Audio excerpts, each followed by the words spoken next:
Ini masa kalau Iya, Pak.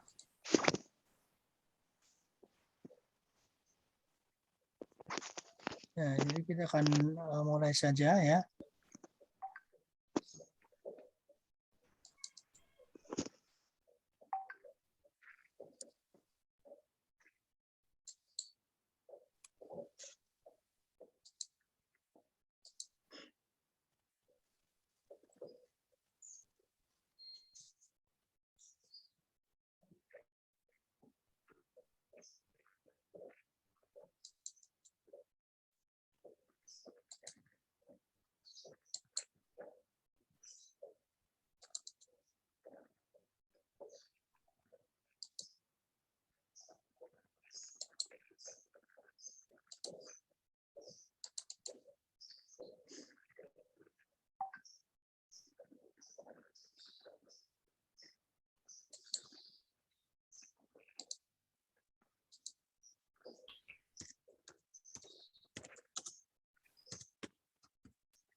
Oke, kita akan share ya materinya. Akan share.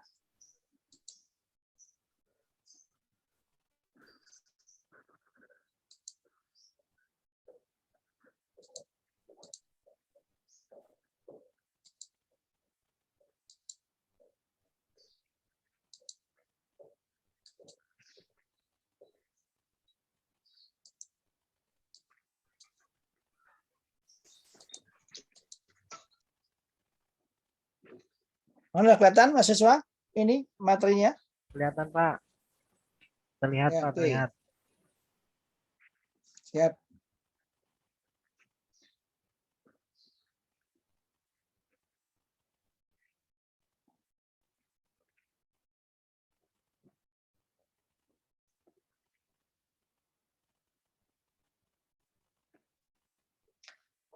Oke, kita akan diskusikan ya mengenai LKM. Nah, LKM yang sustainable. Nah, ini kita masuk case yang ada di Bali. Nah, atau dikatakan LPD di Bali. Ini terkenal ya. Jadi ini LKM ini perlu Anda ketahui bahwa ya sebenarnya LPD di Bali ini sebagai benchmark ya. Benchmark untuk kita melakukan di bidang UMKM. Jadi biar kita begini, maksudnya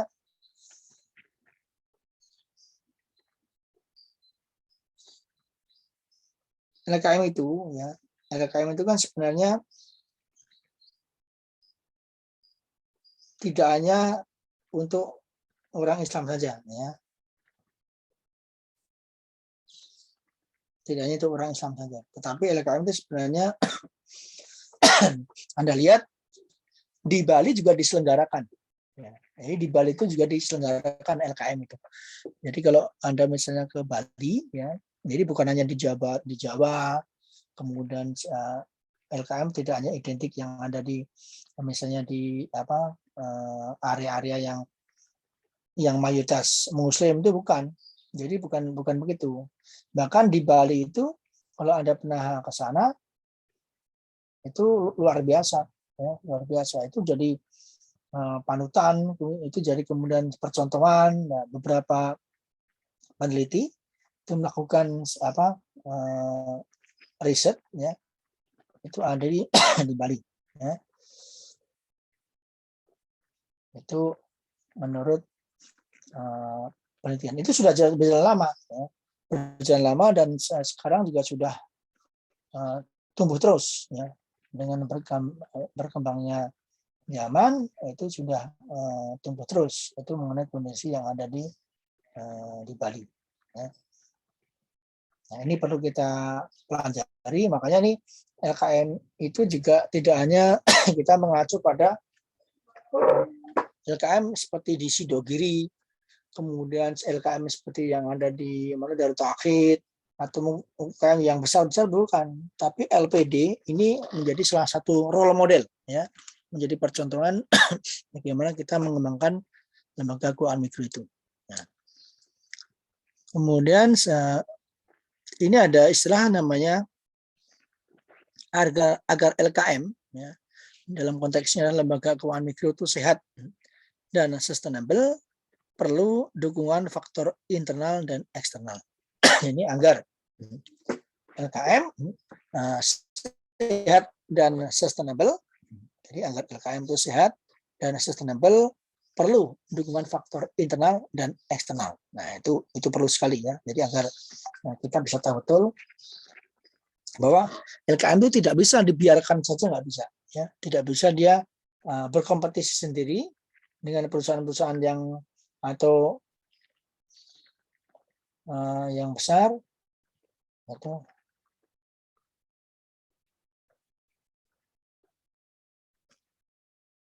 itu juga menjadi tantangan. Makanya kan pemerintah itu perlu ada intervensi, ya. Perlu ada intervensi, perlu ada kebijakan-kebijakan atau policy yang sebenarnya itu harus diarahkan ke LKM biar mereka bisa sustain. Ya. Kalau enggak berat LKM itu. Kenapa? Karena LKM itu kan keterbatasan ada karena sumber daya manusia. Jadi mereka keterbatasan teknologi, keterbatasan skill, keterbatasan akses, ya, keterbatasan networking, jaringan.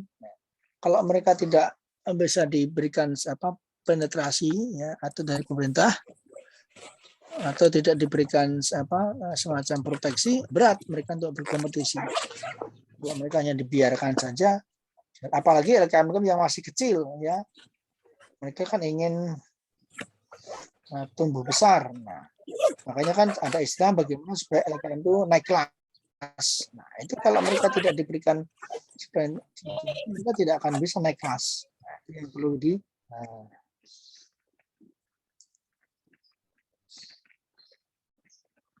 itu berat. Jadi ada LKM, kemudian agar LKM sehat dan sustainable, perlu dukungan faktor internal dan eksternal. Sekarang sebenarnya agar LKM ini ada beberapa ya.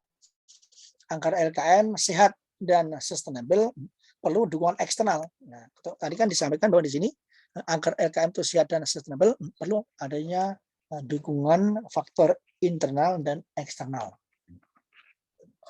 Nah, sekarang kalau kita di sini agar LKM sehat dan sustainable, perlu dukungan eksternal. Jadi ada dukungan eksternal dan internal.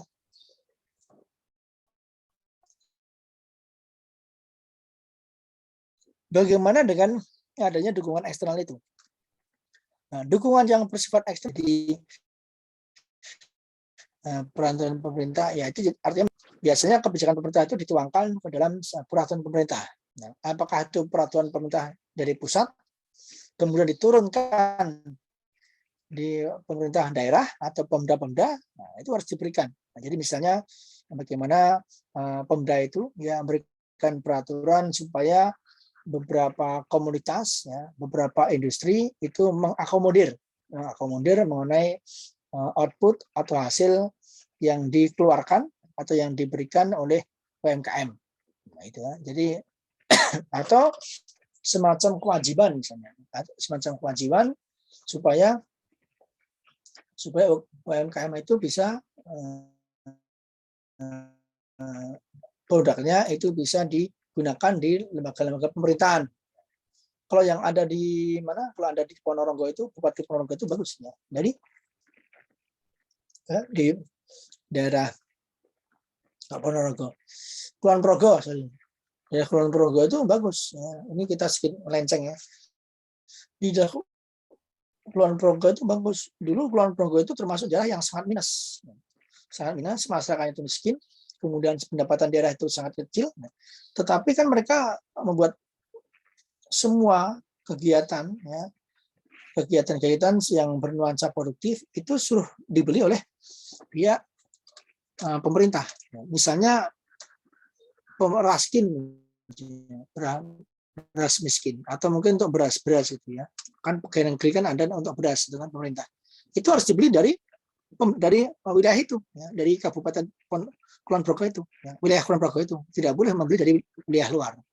Air misalnya, ya, air itu Kalau orang selain mungkin beli aqua, mungkin beli fit yang dari luar, itu enggak. Nah, itu harus dibeli dari perusahaan PAM ya, yang dikemas dengan air mineral di daerah situ. Nah, itu dalam rangka untuk mengangkat adanya ekonomi yang ada di daerah itu. Nah, termasuk beberapa produk UMKM. Nah, itu yang dimaksud dengan namanya peraturan pemerintah. Jadi pemerintah dalam rangka untuk apa? Melindungi, kemudian dalam rangka untuk peraturan sosiokultural. Ya. Peraturan sosiokultural itu kan begini, masing-masing daerah, masing-masing wilayah itu kan punya kultur yang berbeda-beda. Ya, kulturnya berbeda-beda. Nah, kalau di Bali, ya, di Bali kulturnya itu nanti kita akan ada studi kasus ya, yang itu nanti ada studi kasus mengenai penelitian yang ada di Bali dari Niputu itu. Kultur yang ada di Bali itu sangat unik. Ya. Jadi kalau Anda pernah ke Bali, itu sebenarnya yang banyak pekerja keras itu kan dari kaum laki-laki. Yang pekerja keras banyak kaum perempuan. Jadi kalau Anda pernah ke Bali, itu kan beberapa orang yang kerja di kuli bangunan ya, atau di proyek-proyek itu beberapa itu dari perempuan. Laki-laki itu malah tidak banyak. Nah, itu karena kultural. Ya. Kultur yang ada di sana begitu. Orang-orang Bali itu melakukan seperti itu. Ya, itu harus diakomodir mengenai kultur yang di Bali. Itu aneh. Kalau di daerah Jawa mungkin yang pekerja keras laki-laki. Ya. Kemudian yang istri itu sebagai supporting saja. Tapi kalau di Bali itu berbeda. Ya, jadi yang perempuan itu mereka juga bekerja keras. Makanya jangan heran orang-orang jualan souvenir, jualan misalnya pakaian-pakaian yang di daerah pantai-pantai itu banyak kan orang-orang perempuan ya, di Pantai Kuta, di pantai apa yang menjajakan barang-barang orang perempuan. Nah, itu sosial kultural. Kemudian kebiasaan yang membentuk tingkah laku klien. Nah, jadi ada beberapa kebiasaan atau norma atau adat ya. Anda tahu bahwa di Bali itu kan adatnya kan sangat kuat. Di setiap pojok ya, setiap wilayah itu pasti ada semacam sesembahan atau mungkin semacam acara-acara itu sering sekali di Bali kan, acara-acara keagamaan ya. Baik acara-acara yang bersifat besar seperti Galungan Kuningan atau acara-acara yang sebenarnya itu acara-acara untuk kultural ya, acara-acara untuk sesajen segala macam banyak. Jadi ada kebiasaan-kebiasaan yang membentuk ya, yang membentuk tingkah laku yang ada di sana ya. Kemudian kondisi sosial ekonomi. Nah, sebagian besar bahwa kondisi sosial ekonomi di sana juga ada pertanyaan juga ada, kemudian juga ada menyangkut mengenai pariwisata. Nah, itu menyangkut mengenai kondisi sosial ekonomi. Jadi artinya di sini makanya di sana kan sekarang banyak sekali terbentuk namanya desa wisata. Desa wisata apa tujuan desa wisata? Jadi dalam rangka untuk membuat supaya itu pariwisata itu kan kalau dulu kan Bali itu identik dengan Kuta, misalnya Kuta, Pantai Sanur itu kan. Tetapi kan sebenarnya sekarang kan banyak terbentuk hanya desa wisata. Nah, itu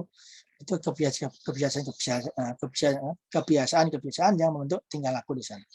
Kondisi sosial ekonomi juga mempengaruhi di sana. Jadi dengan adanya penurunan, tetapi sekarang sudah mulai bangkit lagi. Ya, bangkit. Jadi kemudian ada juga sekarang anggaran LKM, ya, LKM itu kemudian sehat dan sustainable perlu dukungan yang bersifat internal.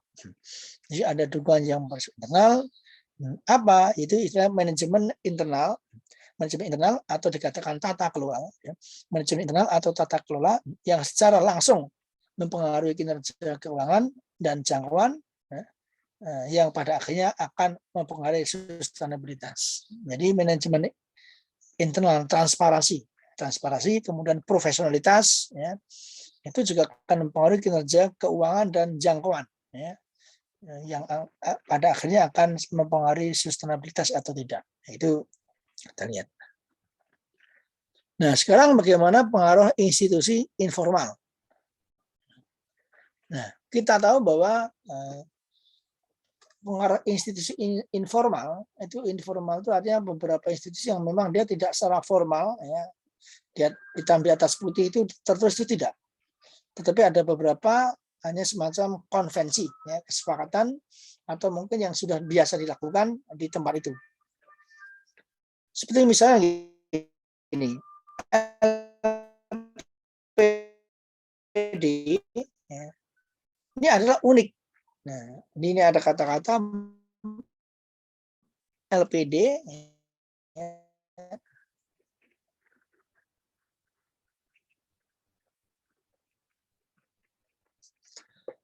LPD ada unik karena apa? Karena secara langsung terpengaruh oleh adat, nah, sosial masyarakat Bali yang terdiri dari nilai-nilai, kemudian norma-norma dan sanksi-sanksi sosial. Nah, itu banyak sekali. Jadi di Bali itu bisa terbentuk lembaga UMKM, ya, UMKM semacam LPD, ya. Itu unik sebenarnya karena secara langsung itu sebenarnya terpengaruh, ya, oleh adat sosial masyarakat, ya, oleh adat sosial masyarakat Bali yang banyak mempunyai unsur nilai, ya, yang banyak yang mempunyai unsur nilai, kemudian norma-norma dan sanksi-sanksi sosial.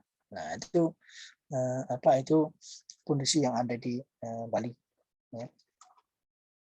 Kemudian dalam kegiatan operasional, ya, dalam kegiatan yang bersifat operasional, manajemen LPD, ya, manajemen LPD itu bertanggung jawab terhadap desa adat.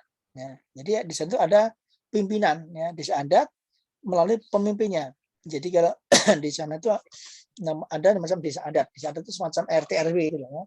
RT RW, kemudian di RT RW sebenarnya melalui pemimpinnya. Ya. Di situ ada pemimpin, ada RTW atau pendesa adat yang juga merupakan ketua. Nah, di sana juga merupakan ketua Dewan Pengawas LPD.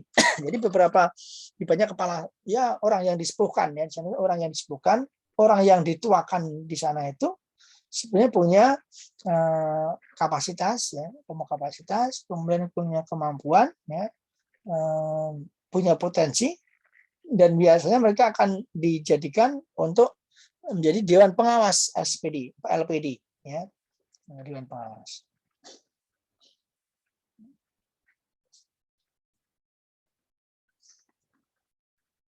Nah, itu yang menarik. Jadi ini unik karena itu terkait dengan kulturnya. Jadi tidak bisa maksudnya mengambil orang-orang yang di tempat itu, ya, yang sebagai pemimpin, itu nggak bisa diambil dari orang-orang di luar itu karena mereka terikat dengan adat yang ada di sana. Ini kemudian manajemen LPD harus membuat laporan yang diserahkan kepala BEN Desa Adat. Jadi itu unik kan? Jadi manajemen LPD, ya, LPD itu mereka harus membuat laporan yang diserahkan kepada BEN Desa Adat. Ya, jadi orang-orang sebagai orang yang ditokohkan, orang yang dianggap sebagai orang yang dituakan, ya, yang dianggap mempengaruhi, itu harus dijadikan sebagai pengurus atau ketua Dewan Pengawas LPD. Nah, manajemen LPD harus membuat laporan yang diserahkan kepada BEN Desa Adat. Jadi sebuah kegiatan, baik itu mingguan atau bulanan atau mungkin tahunan, itu harus dilaporkan dulu kepada BEN Desa Adat.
Oke, maaf ya.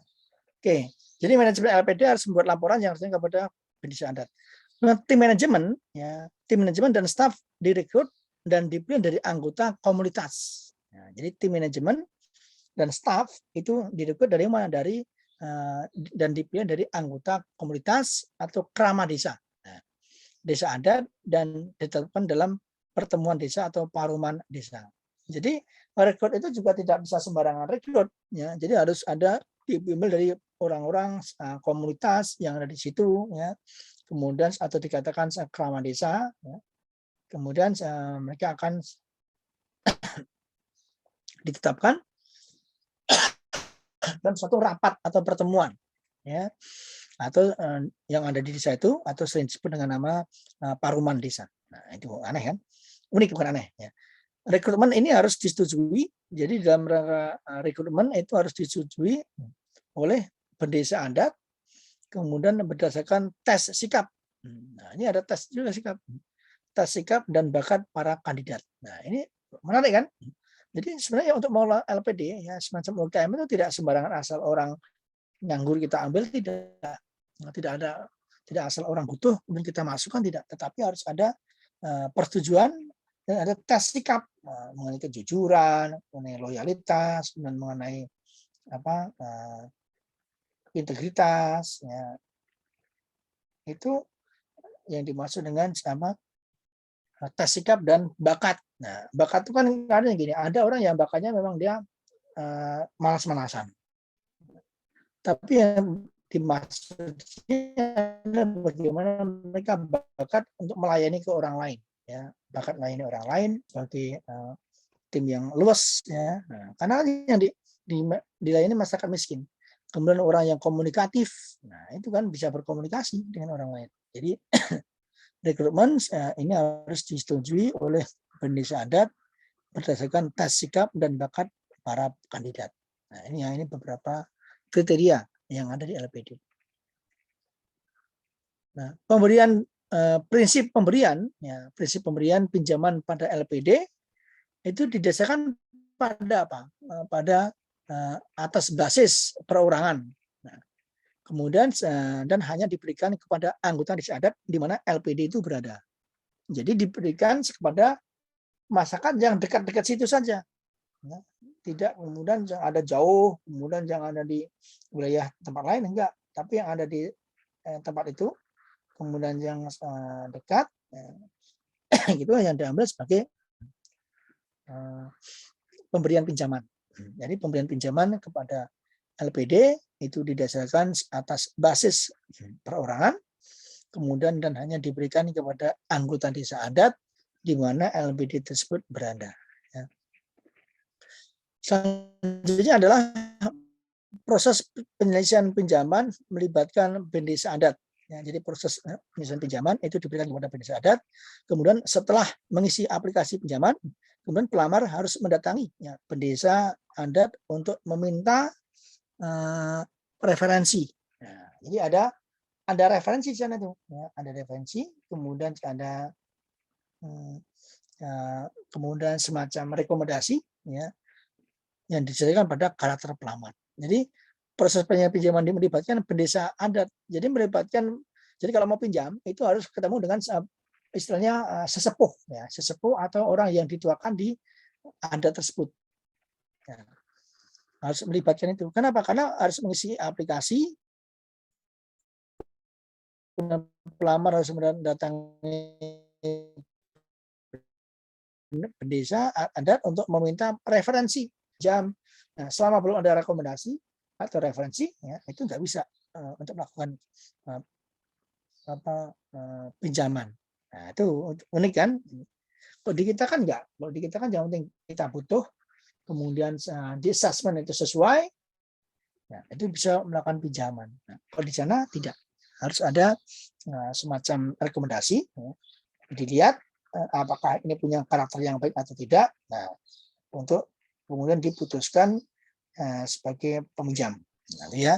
Jadi proses penyelesaian pinjaman melibatkan pendesa adat. Kemudian setelah mengisi aplikasi pinjaman, kemudian pelamar itu harus mendatangi pendesa adat untuk meminta referensi, ya, atau yang didasarkan pada karakter pelamar.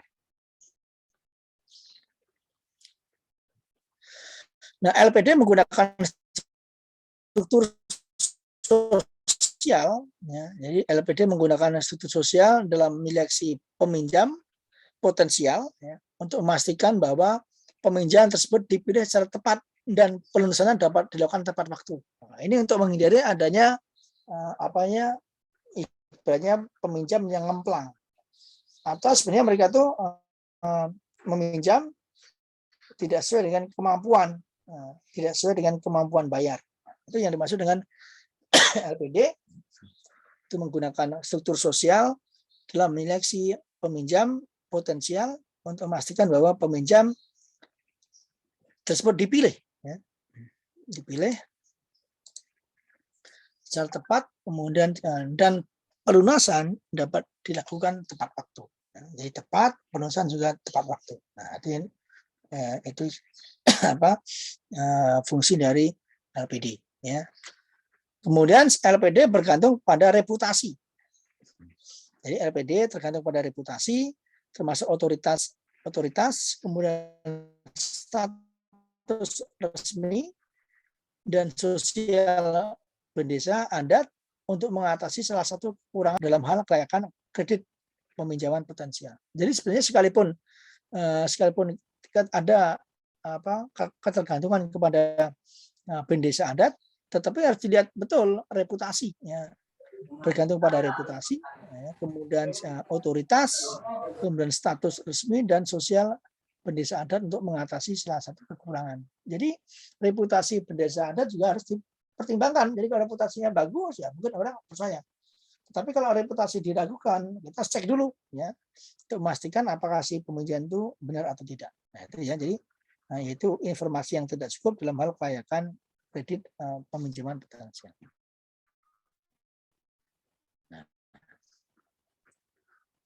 Nah, kemudian sanksi sosial, ya, dapat dikenakan pada staf LPD dan klien, ya. Sanksi sosial dapat dikenakan pada staf LPD dan klien.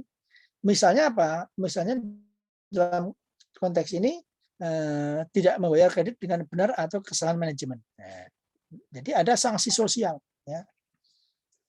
Ada sanksi sosial di sini.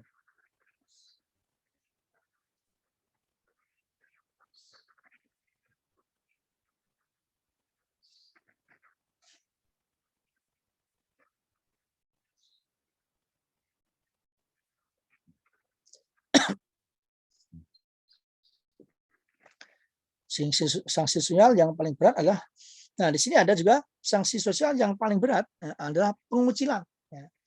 Pengucilan peminjam yang nakal, ya. Jadi sanksi sosial yang paling berat adalah pengucilan peminjam yang nakal dari komunitasnya, yang berarti mereka kehilangan bagian mereka dalam kepemilikan komunitas dan sepetak tanah tempat bangunan keluarga tinggal dicabut kembali. Nah, ini kan unik kan, ya. Ini ada sanksi sosial. Jadi sebenarnya sanksi-sanksi yang tidak tertulis, ya, tetapi ini kesepakatan dari adat, ya, kesepakatan adat. Ada sanksi sosial yang paling berat. Ini kalau tadi kan mungkin masih, kalau yang paling ringan atau yang masih ringan itu kan hanya teguran, hanya mungkin dikucilkan segala macam. Kalau ini yang berat, katakan dia mungkin pinjam tapi dia memang benar-benar dia tidak membayar sama sekali, ya, sehingga merugikan calon klien yang lain atau peminjam yang lain. Maka yang perlu adanya sanksi sosial. Sanksi sosial yang paling berat adalah pengucilan peminjam, ya, pengucilan peminjam yang nakal. Pengucilan peminjam yang nakal dari komunitasnya, yang berarti apa? Mereka kehilangan bagian mereka dalam kepemilikan komunitas dan sepetak tanah tempat bangunan keluarga tinggal, kemudian dicabut kembali. Nah, ini adalah sanksi sosial.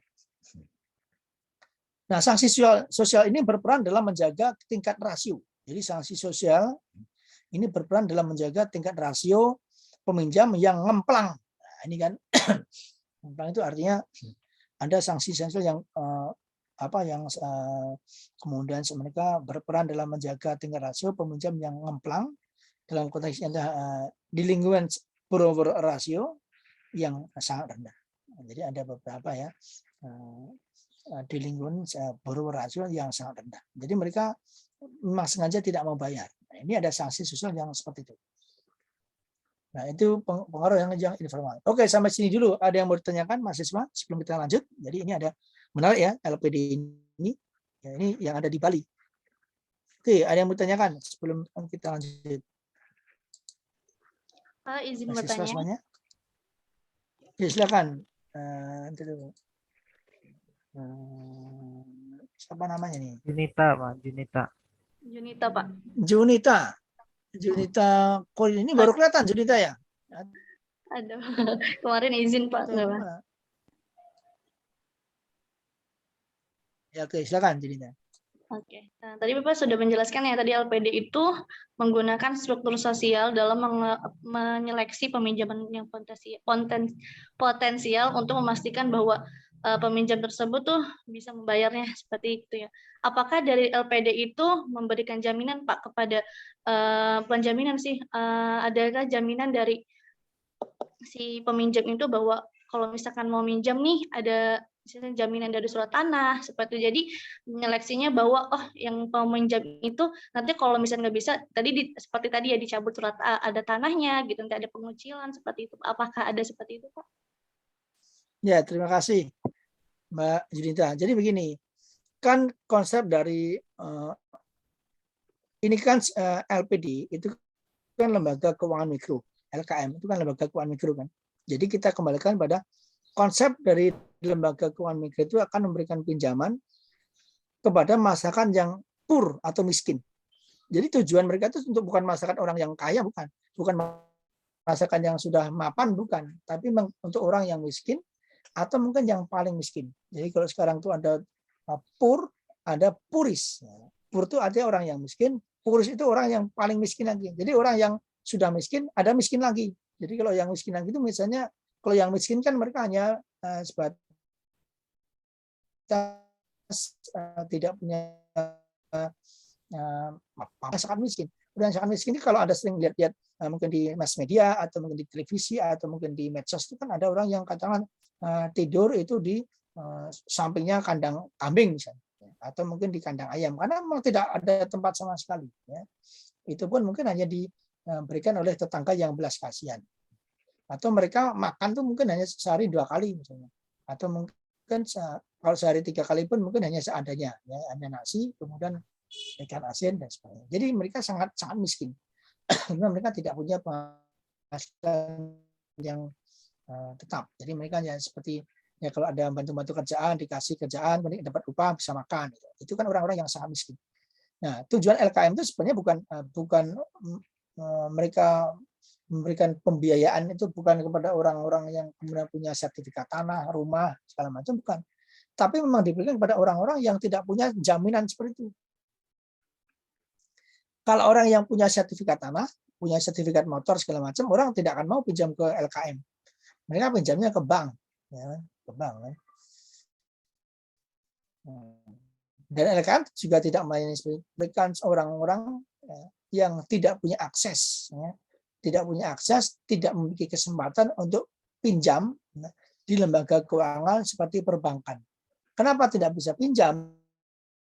Karena mereka tahu bahwa salah satu syarat di perbankan itu kan dalam assessment itu ada namanya jaminan atau kolateral kan jaminan. Nah jaminan itu kan sebenarnya apakah sertifikat dan segala macam itu yang tidak dimiliki oleh orang-orang miskin. Orang miskin kan tidak punya jaminan apa-apa. Jangankan untuk jaminan, bukan tempat tinggal juga tidak punya.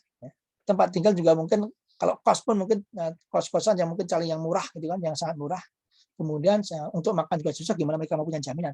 Nah, sebenarnya LKM itu kan tujuannya untuk memberikan orang-orang yang tidak punya kesempatan untuk akses pada perbankan karena salah satunya mereka tidak punya jaminan itu. Nah, karena tidak punya jaminan itulah maka lembaga keuangan itu hadir ya untuk membantu mereka. Karena kalau tidak lembaga keuangan mikro ya sebagai pembiayaan itu memberikan pinjaman, nggak ada lagi yang bisa memberikan pinjaman. Siapa? Kan nggak ada orang yang peduli ke orang yang peduli seperti Pak Haji Kaya Raya peduli itu hanya sebatas itu mungkin panggilan nurani, tapi kan itu tidak formal kan. Kemudian ada lembaga-lembaga yang diakomodir pemerintah namanya LKM, Lembaga Keuangan Mikro. Itu memang mereka tidak memberikan tidak memberikan tidak meminta garansi, tidak meminta jaminan untuk memberikan pembiayaan. Khairul Hasan itu begini. Jadi kalau mereka orang yang sangat miskin, katakanlah 500.000, tidak berikan beban untuk membalikan uangnya. Karena itu salah satu CSR atau salah satu kegiatan sosial dari lembaga keuangan mikro. Kan lembaga keuangan mikro punya dua misi, kan? Misi secara komersial dan misi secara sosial. Kalau komersial itu jelas mereka pasti semua lembaga akan mendapatkan profit. Ya, kenapa? Kalau nggak profit kan mereka tidak bisa. Misi sosial ya kalau misalnya kemarin ada pembuatan APD, masker, kemudian ambulan gratis, kemudian WC gratis, segala macam itu misi sosial. Tapi yang biasa dilakukan atau yang sering dilakukan adalah mengangkat Khairul Hasan. Khairul Hasan orang yang sangat miskin sekali, orang yang sangat miskin. Orang yang sangat miskin itu adalah gini aja, udah kamu saya kasih pinjaman 600.000 misalnya. Orangnya tidak diberikan beban untuk mengembalikan uangnya. Nah, tetapi uang 600.000 itu tidak bisa dilepas. Artinya orang ini harus diberikan pendampingan. Ya. Karena orang ini kan pasti bingung. Kalau orang yang sangat miskin itu bingung mau bisnis apa. Mereka juga tidak pernah bisnis kan, tidak pernah usaha. Gimana mau usaha? Mereka juga nggak punya modal, nggak punya apa kan. Nah, orang ini pasti bingung untuk menjalani usahanya. Makanya diberikan uang 600.000 atau sekitar 1 juta lah paling tinggi ya. Nah, itu mereka diberikan pendampingan. Ditanya, kamu sebenarnya bisanya apa? Oh, saya bisanya Pak, jual katakanlah nasi uduk. Oke. Kamu serius ya jualan nasi uduk. Nanti difasilitasi. Oh, cari tempatnya di sini yang tepat. Kemudian diberikan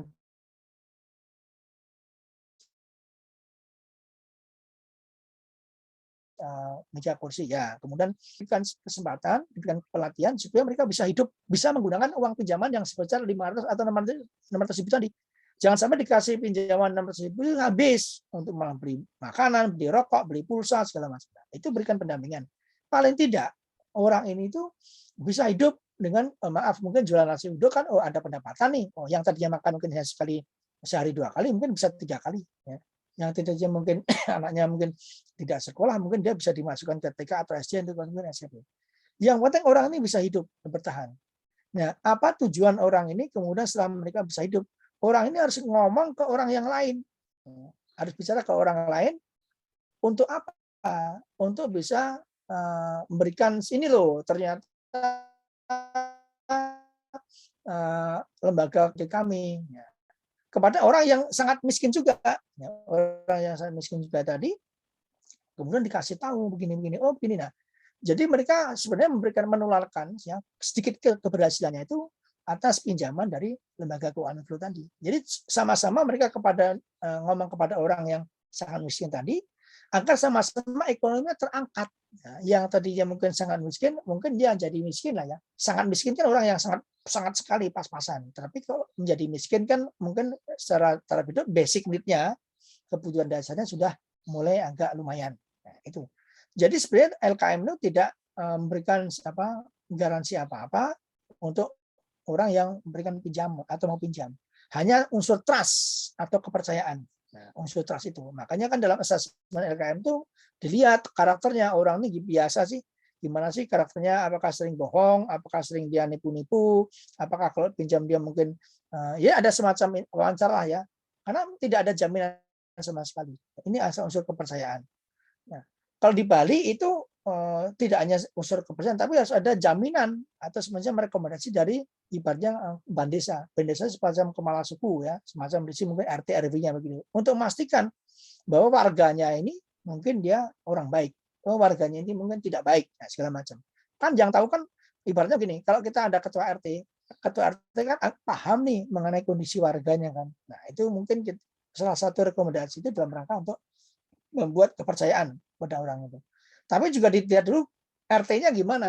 Kepala RT, kepala RW-nya bagaimana? Kalau kepala RW-nya juga kata orang yang tidak konsisten atau mungkin sedikit nakal, ya mungkin tidak dipercaya juga. Nah, itu tergantung itu tadi. Jadi tidak ada semacam garansi, ya, tidak ada semacam itu tadi jaminan untuk melakukan pinjaman. Ya, itu memang tujuan LKM itu begitu. Ya. Kalau bank nggak bisa orang bank. Kalau itu begitu. Nah, kemudian kalau yang tadi ada yang ngemplang segala macam itu karena kebangetan. Jadi harusnya pinjam setahun tapi tidak pernah mengembalikan. Kalau didatengin itu mungkin malah kadang melawan, kadang mungkin malah banyak alasan, kadang mungkin malah tidak kooperatif. Itu kan orang jadi jengkel kan. Jadi yang tadi sudah diberikan pinjaman tapi orang malah tidak kooperatif, nah, tidak mau mengembalikan, tidak informasi, tidak ada kabar, dia hilang aja begitu. Nah, itu baru sanksi yang terberat.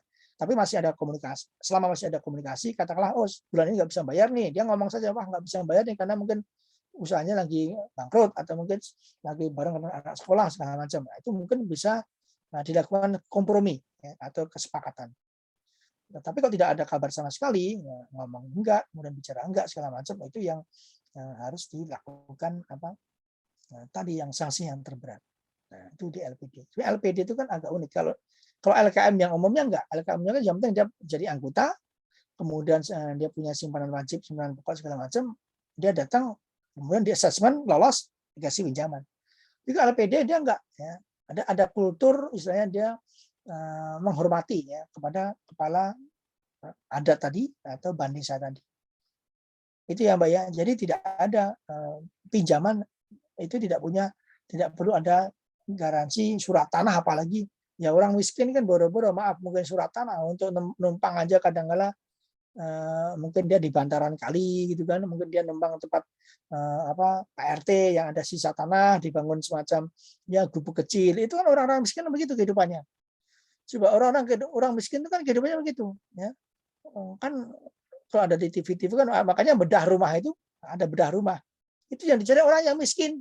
Kan nggak ada bedah rumah orang yang kaya di bedah rumah, nggak mungkin. Orang yang miskin dia tanya informasi ke ketua RT-nya, ke tetangganya, ini layak nggak di bedah rumah. Itu kan orang yang miskin sekali. Jadi kehidupannya mungkin dia pas-pasan. Jual sayur, mungkin jadi kuli. Kuli pun mungkin hanya kadang ada, kadang tidak. Nah, itu yang harus diakomodir. Nah, Indonesia kan begitu, ada 60%, ya, 60% itu di bawah garis kemiskinan. Ya, jadi kalau Anda lihat itu makanya yang banyak pinjamnya banyak kan ibu-ibu, ya wanita. Kenapa wanita itu kadang-kadang kan lebih rasa enggak enaknya tinggi. Ya. Wanita kan lebih rasa enggak enaknya, kemudian ya ibu-ibu ngerti lah ibu-ibu RT, ibu-ibu PKK itu kan mereka kan lebih konsisten ya. Ya tidak semuanya, tapi mayoritas mereka konsisten. Ini laki-laki dan unsur lupanya kan banyak. Pinjam, oh, Pak nanti banyak alasan. Perempuan itu lebih bisa dipercaya ya. Makanya kan di situ ada target utamanya kadang-kadang wanita. Nah, gitu ya. Coba Anda lihat UKM LKM itu lembaga keuangan mikro itu kebanyakan anggotanya para wanita, ibu-ibu. Ya, karena ibu kan dia lebih mudah dipercaya dan dia luas, ibu kan luas. Pinjam 1 juta, laki-laki pinjam 1 juta, datang-datang itu kan agak malu kan, masuk laki-laki pinjam 1 juta itu kan, itu ada sedikit agak gengsi. Tapi intinya begitu. Ya. Tapi tidak semuanya, tapi mayoritas itu banyakkan wanita yang sebagai peminjam. Jadi kembali ya Mbak itu Junita, Kaurinesa, itu mereka tidak ada unsur pinjam menggunakan kolateral atau jaminan itu nggak ada. Jaminan sertifikat rumah. Kalau mereka punya sertifikat rumah, berarti mereka udah mapan. Punya sertifikat BPKB mobil, motor, itu mereka sudah mapan. Itu bukan kategori orang yang miskin LKM. Wah, ini kamu Bapak udah punya mobil, kok penjaga LKM jadi ketawain.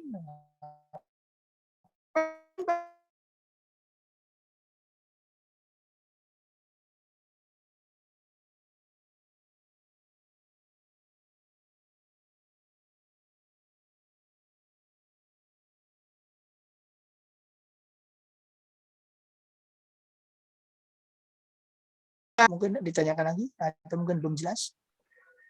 Ya baik Pak, berarti sudah diberikan pinjaman tapi tetap ada pendampingan, kemudian ada controlling ya Pak? Iya, harus ada pendampingan. Ya sekarang kan begini, kalau orang ya maaf ya, orang-orang miskin itu kan mereka mau usaha juga bingung. Coba mau usaha apa? Kan mereka modal juga terbatas pas-pasan. Kalau dikasih uang kan kadang orang miskin kan bingung mau diapain uang ini. Ya. Kadang kalau makanya BLT itu kan kadang salah sasaran. Ya. Orang dikasih BLT kan tujuannya untuk mereka paling tidak bisa berdaya hidupnya, tetapi kadang-kadang ya hari ini ngambil BLT besok udah habis. Ya. Gimana untuk beli bakso, untuk beli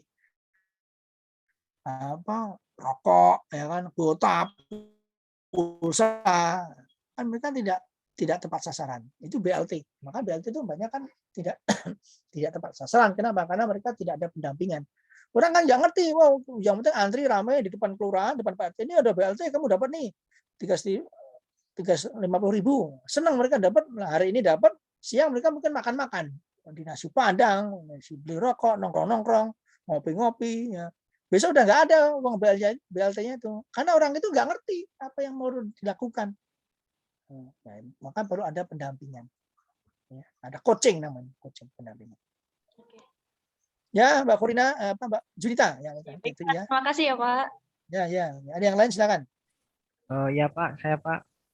Ya, Mas Dudung. Untuk LPD ini kan lembaga pengkreditan desa ini, apakah sama dengan bank, kemudian koperasi atau BMT itu? Karena kan LPD ini kan hanya di Bali Pak ya, atau bagaimana ini? Yang sesuai, yang keadat-adatan seperti itu. Terima kasih Pak.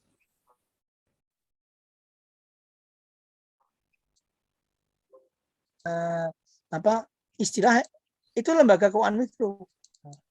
Tapi lembaga keuangan mikro ini sudah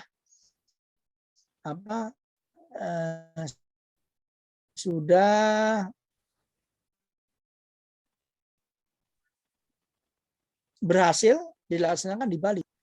Kalau lembaga keuangan mikro itu orang berpikir kadang-kadang begini ya.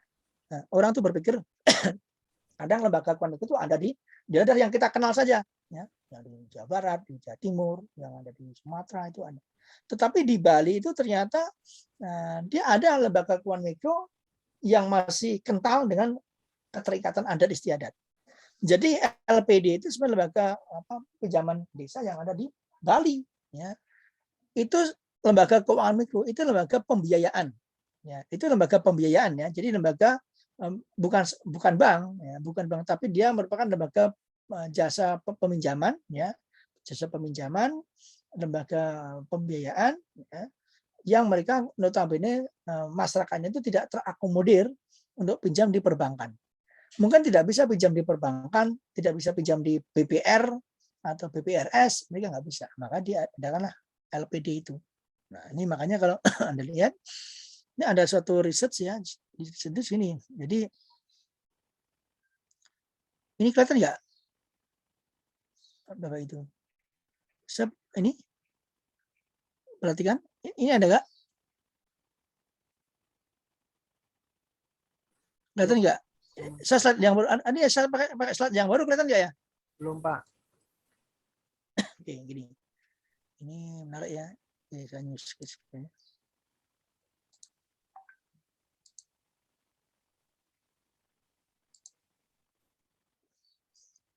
Oke, silakan. Silakan nggak materinya? Ada Pak, ada Pak. Ya.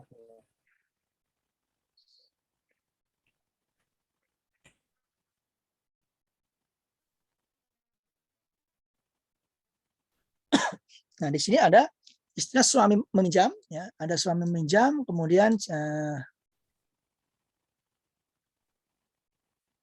suaranya bagus nggak ya? Ini Kak, maaf, putus-putus internya. Sekarang suara bagus ya? Halo mahasiswa? Bagus Pak, bagus. Bagus Pak. Ya, oke, tadi kan ada. Nah, ini suami meminjam, ya, istri menjamin. Nah, sebenarnya kan kenapa tadi saya sampaikan ke pertanyaan Mbak Junita tadi kan begini. Kalau biasanya kan kalau suami itu kan meminjam itu kan malu-malu. Nah, orang laki-laki itu kalau pinjamnya agak malu-malu. Makanya kadang yang sebagai banker tuh perempuan, istrinya suruh pinjam, ya kan? Padahal itu kebutuhan laki-laki, ya kan? Ya, pinjam. Makanya dikatakan suami meminjam, kemudian istri menjamin, ya. Nah, keuangan mikro, kemudian ada pemberdayaan perempuan dan relasi gender yang ada di Bali. Nah, ini saya pernah diskusi dengan Ibu Putu ini, ya, dapat Ibu Putu Desi Apriliani. Dia orang Bali. Dia mendapatkan Fulbright, ya, beasiswa Fulbright untuk melaksanakan riset atau S3 atau doktoral yang ada di Bali, ya. Kemudian ini dia merupakan Aminef, ya, kemudian Fulbright. Nah, itu ini. Jadi dia ini perempuan dan akses keuangan mikro di negara berkembang. Nah, kita tahu bahwa sebenarnya begini, ya. akses kepada jasa keuangan formal dan terjangkau masih menjadi tantangan utama. Jadi kalau kita lihat akses ini tadi, ini bisa menjawab pertanyaan yang ada di Mbak Junita sama Mas Dudung tadi, bahwa bagaimana kondisi perempuan dan akses keuangan mikro di negara berkembang, ya seperti negara kita, kan? Nah, akses kepada jasa keuangan formal dan terjangkau masih menjadi tantangan utama. Ya. Jadi ini sebenarnya tantangan kita, ya, karena banyak orang yang tidak punya akses. Ya. Kemudian menutup jurang kredit dapat meningkatkan GDP per kapita sebanyak 12%. Nah, keuangan yang dikontrol oleh perempuan mengacu kepada virtuous cycle. Namun, ya, hanya 65% orang dewasa, ya, hanya 65% orang dewasa yang memiliki akses kepada sebuah institusi keuangan formal. Ya, ini kita lihat kan, ini orang yang punya formal seperti perbankan, BPRS itu kan hanya 65% untuk orang dewasa. Ya. Kepemilikan akun oleh perempuan lebih rendah dari laki-laki. Nah, perempuan juga tidak jarang sekali perempuan yang katakanlah punya akses ke perbankan itu menurut survei itu lebih kecil dibanding dengan laki-laki. Ya. Akses perempuan umumnya, akses perempuan umumnya diperoleh melalui akun bersama atau joint account, ini zero control. Nah, ini sebenarnya kadang-kadang mereka join bareng-bareng ya dengan itu. Nah, sekarang bagaimana kita ya motivasinya gap penelitian di bidang keuangan mikro. Memperdalam analisa tentang lembaga keuangan mikro milik komunitas, kemudian terbatasnya pemahaman bahwa keuangan mikro adalah spektrum, terbatasnya analisa terhadap konteks budaya dan sosial, ya, kemudian studi banyak fokus pada kondisi umum dan atau pada level individual dan bukan pada dinamika intra rumah tangga. Nah, ini ya. Ini sekarang nih. Kita masuk ke LPD, ya.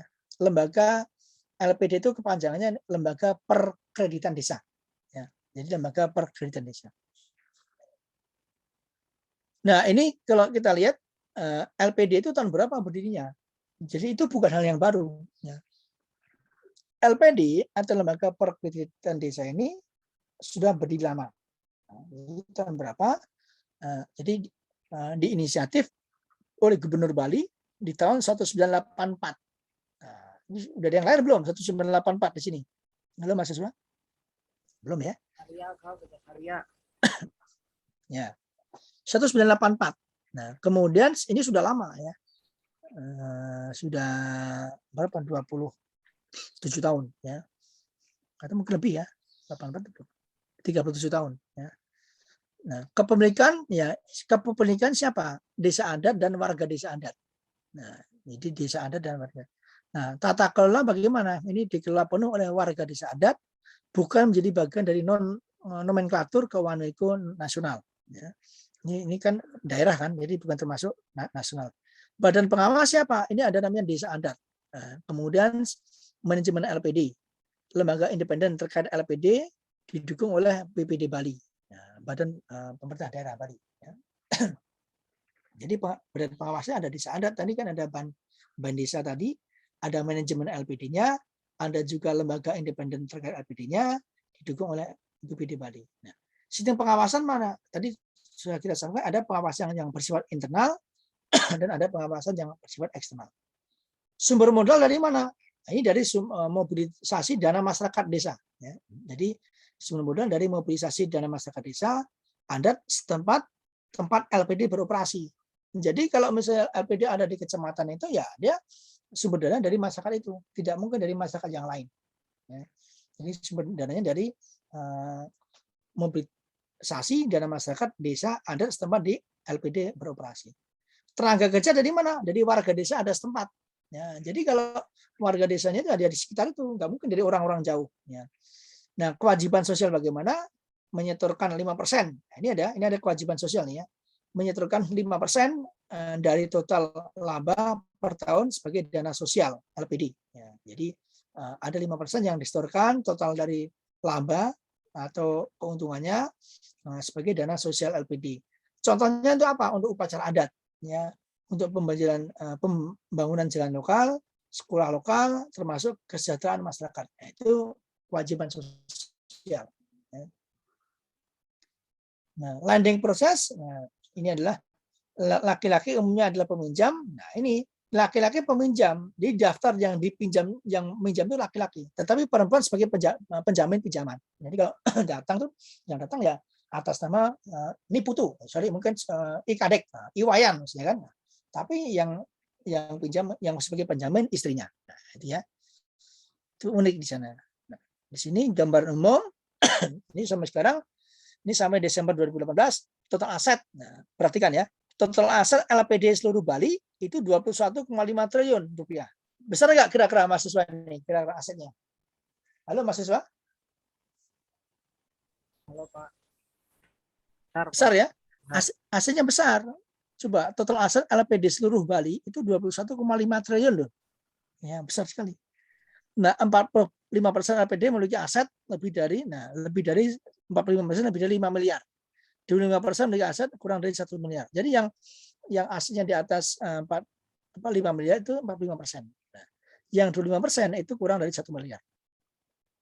Nah, itu macam-macam ya. Nah, ini sekarang kita lihat sampai dengan Januari 2019 itu di Bali ada berapa? Ada 1.485 desa adat. Jadi kalau sampai data yang tercatat ya di Pemda itu ada berapa? Ada sekitar 1.485 desa adat. Kemudian ada berapa jumlahnya? Ada 1.433 LPD. Jadi LPD di sana itu ada jumlah desanya ada 1.485 desa adat. Jumlah LPD berapa? Ada sekitar 1.433. LPD kan banyak. Bukan hanya 1, 2, tapi banyak. 1.433 LPD. Dari mana? Nah, yang selanjutnya 52 desa ada tanpa LPD. Jadi yang tidak ada LPD hanya 52 desa. Coba bayangkan. Jadi ini memang sumber untuk perekonomian yang ada di Bali. Ya, 1.485 desa adat, yang 1.433 LPD, ya, itu desa itu punya 1.433 LPD. Yang tidak punya LPD atau lembaga perkerjaan desanya hanya 52 desa. Nah, ini kan. Nah, apa tujuan LPD? Pembangunan ekonomi masyarakat, mengurangi berbagai praktek keuangan informal, termasuk mungkin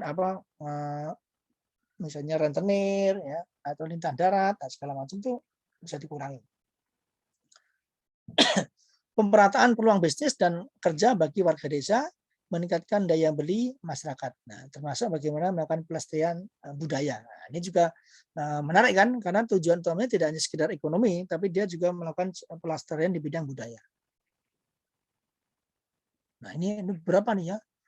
Jadi, nah kalau dibandingkan antara LPD dengan Gramen Bank itu seperti ini ya, banyak. Nah, ini ya. Sekarang di sini kita lihat sini bahwa sebenarnya di sini ya. Nah, di sini kita akan di sini. Sebenarnya LPD ya, argumen LPD membentuk dan dibentuk oleh jejaring sosial ya. Jadi LPD itu membentuk dan LPD membentuk dan dibentuk oleh jejaring sosial, kemudian norma dan nilai yang terkandung di masyarakat. Nah, jadi ada jejaring sosial, kemudian ada norma dan ada nilai yang terkandung di masyarakat. Nah, namun LPD cenderung ya, jadi LPD cenderung memperdalam prinsip maskulinitas dan patrilinearitas. Jadi dia masih cenderung untuk ya adanya sosial, budaya dan patrilinearitas segala macam ya. Nah, di sini agensi finansial pertempuran Bali di dalam dan di luar rumah tangga masih belum proporsional. Namun mereka memiliki sejumlah hak istimewa secara sosial dan pribadi di masyarakat. Ya. LPD ini menciptakan dampak antar generasi dan mempengaruhi mobilitas sosial. Karenanya LPD berpotensi menciptakan dampak jangka panjang. Ya. Jadi LPD itu punya dampak jangka panjang pada rekonstruksi peran dan hubungan antar gender. Nah, ini menarik kan LPD ini. Ini metodenya, ini ada beberapa yang melakukan penelitian ya. Nah, ini lokasi di sini LPD. Kelihatan mahasiswa lokasinya? Nah, ini ya. Jadi lokasi ya ini ada di Tabanan, lokasi yang ada di Jembrana, lokasi yang ada di mana Gianyar ya, Karangasem. Ya, ini macam-macam ya di sini melakukan dalam melakukan survei atau penelitian ya. Nah, di sini kita tahu bahwa profil 4 perempuan sudah observasi ya, ada 41 tahun menikah, 3 putra segala macam profilnya lah ya. Nah, sekarang hasil penelitian yang dilakukan di LPD Bali itu apa sebenarnya? Ini ada pembiayaan yang berbasis komunitas, dampak sosial dan finansial. Jadi yang bagaimana? Di sini bahwa hasilnya begini ya. Apakah modal sosial berdampak bagi operasional LPD? Jadi modal sosial yang tertanam dalam kehidupan dan hubungan sosial penduduk Bali mendukung operasional LPD. Jadi modal sosial, ya, kehidupan sosial yang ada di Bali itu ternyata mendukung operasionalisasi di LPD Bali, ya, mendukung sekali. Ya. Kemudian kenapa? Karena LPD menjadi bagian integral sistem pemerintahan desa. Ya. Kemudian ada awi-awi atau hukum desa adat menurunkan gagal bayar dan atau mangkir membayar utang. Ini ada gitu kan. Pertemuan rutin anggota masyarakat menjadi ruang komunikasi dan pemecahan masalah antara warga desa kemudian dan LPD. Ya. Nah, keberadaan LPD mendukung mekanisme perbankan yang lebih fleksibel. Kemudian asosiasi perempuan di desa memfasilitasi aktivitas sosial LPD. Nah, ini ya beberapa. Nah, sekarang apakah LPD berdampak kepada modal sosial masyarakat Bali? Nah, LPD itu ternyata menguatkan modal sosial. Jadi LPD menguatkan modal sosial masyarakat desa adat tempatnya beroperasi dan penduduk Bali pada umumnya. Kenapa? Karena kredit menciptakan keterikatan serta rasa percaya satu sama lain antara peminjam dan penjamin hutang. Ya. Nah, meningkatkan rasa memiliki dan tanggung jawab terhadap pembangunan masyarakat. Nah, kita tahu bahwa di sini 5% keuntungan bersih kembali kepada anggota masyarakat. Meningkatkan rasa percaya kepada manajemen LPD. Nah, kenapa? Karena kombinasi antara kepercayaan dan skeptisisme akan menjadi kunci keberlangsungan LPD. Ya. Perempuan Bali tidak dapat sebenarnya mandiri dalam mengakses LPD. Nah, ini tidak. Kemudian tingkat ketergantungan yang lebih tinggi ditunjukkan oleh perempuan yang belum menikah. Ya. Nah, rapat publik belum memberi ruang agensi yang optimal bagi perempuan. Nah, jadi publik itu masih rapatnya untuk laki-laki saja. Nah, di sini ada beberapa ya mengumuskan. Nah, ya artinya begini. Ya, kemudian, nah sekarang bagaimana pengaruh ya? Pengaruh mobilitas LPD terhadap social mobility. Ya, jadi bagaimana LPD itu kemudian memfasilitasi ya, adanya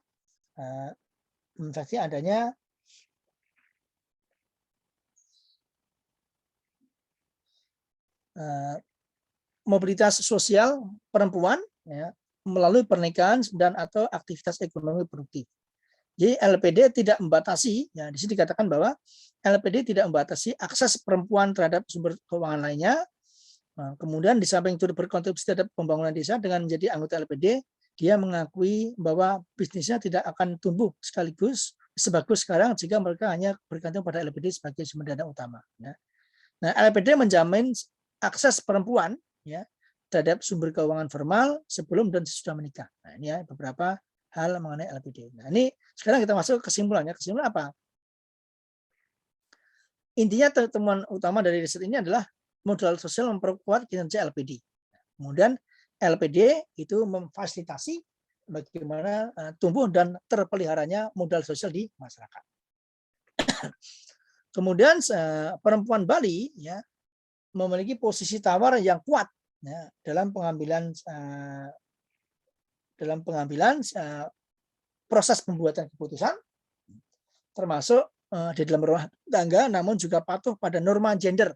Nah, ini ya yang unik begitu, patuh pada norma gender masyarakat Bali yang menempatkan mereka pada posisi penunjang saja.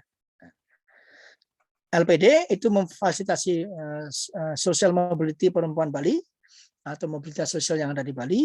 Kemudian LPD itu menciptakan beberapa dampak antar generasi melalui perempuan Bali.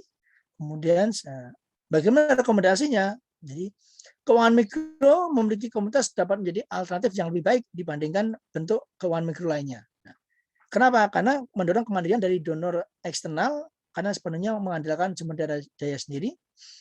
Kemudian memungkinkan diintegrasikannya nilai sosial dan moral kemasyarakatan yang merupakan kunci untuk mempertahankan performa finansial dan sosial lembaga keuangan mikro itu sendiri.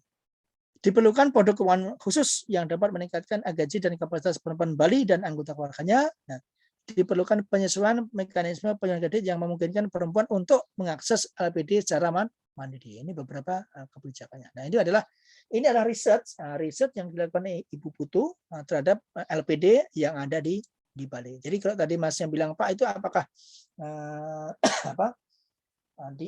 itu semacam BPR? Enggak. Jadi LPD itu sebenarnya lembaga keuangan mikro, ya, lembaga perkreditan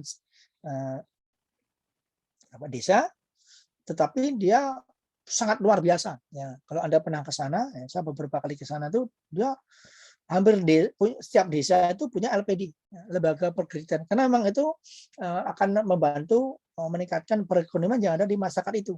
Nah, itu LPD. Coba bayangkan dari 1.400 sekian, itu yang tidak punya LPD hanya 52 desa.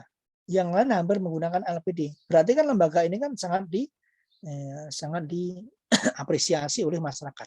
Nah, itu ya mengenai LPD. Jelas ya Mas ya? Halo? Pak Sudu? Jelas ya? Ya jelas Pak. Ya. Ada yang lain silakan. Terima kasih Pak. Ya. Nah, okay. Pak, izin bertanya. Ya, siapa? Bu Asyah Wiwit. Ya, Pak, kalau dari LPD itu kan tadi antar desa ya Pak, berarti masing-masing desa ada. Memungkinkan nggak sih Pak LPD antar desa itu saling bekerja sama? Atau ada nggak struktur kayak misalnya LPD itu yang di pusat kotanya gitu? Jadi yang menjembatani itu semua itu ada pusatnya di gitulah. Oh ya. iya, ada. Jadi kalau Anda pernah ke sana itu, LPD itu ada namanya LPD pusat itu ada. Nah, jadi LPD itu jadi sebenarnya bukan pusat, itu hanya sebagai tempat untuk apa? Ya semacam head office. Kayak kalau di kantor-kantor besar tuh ada namanya head office atau tempat apa kantor pusatnya. LPD itu kan sebenarnya gini.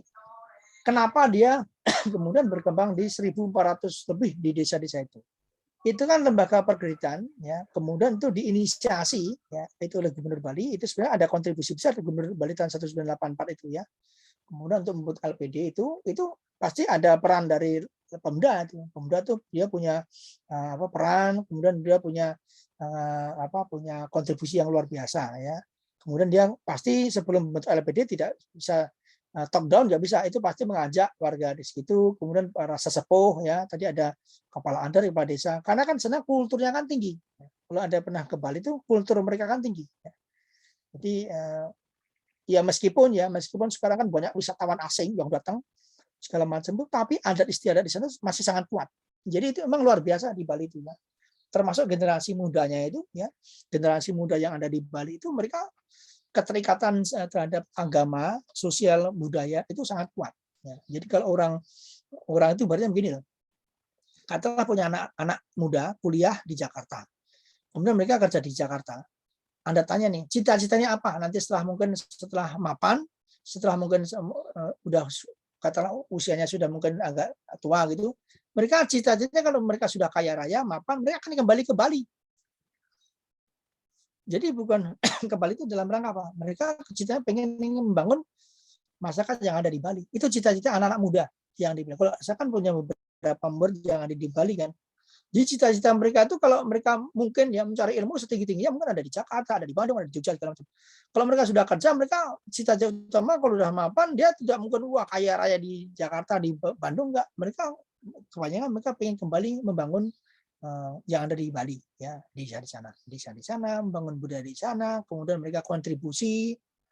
Jadi keuangan mereka itu punya kontribusi untuk memberikan sebagian pendapatannya atau income-nya itu untuk membangun budaya yang ada di Bali.